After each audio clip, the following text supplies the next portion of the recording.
క్రైస్తవుడండి మీ అందరికీ నా యొక్క హృదయపూర్వకమైన వందనాలు తెలిపి ఆరోగ్యం ఉద్యోగం ఉన్నాయంటే కేవలము నీ కృప,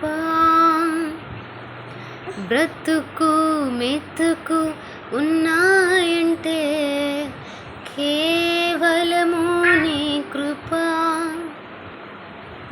కృపతోనే రక్షణ నిచ్చావు, మా క్రియల వలన కానే కాదు, జీవితమంతా రుణస్థులము, నీ అందే నాకు అతిశయము, నీ కృపా నీ కృపా, ఆకాశము కంటే హెచ్చైనది నీ కృపా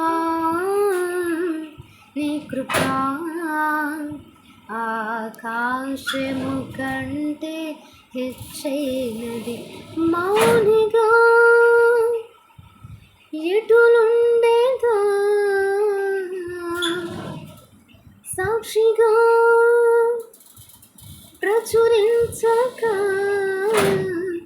మా తుది శ్వాస వరకు నీ చింత చేరే వరకు, నా తుది శ్వాస వరకు నీ చింత చేరే వరకు. క్రైస్తవుడండి, ఉద్యోగం ఉన్నా ఆరోగ్యం ఉన్నా ఒక మెతుకు తింటున్నామంటే బ్రతుకుతున్నాము అంటే అది కేవలం దేవుని కృపయే అని మనము చెప్పాలి. క్రైస్తవులు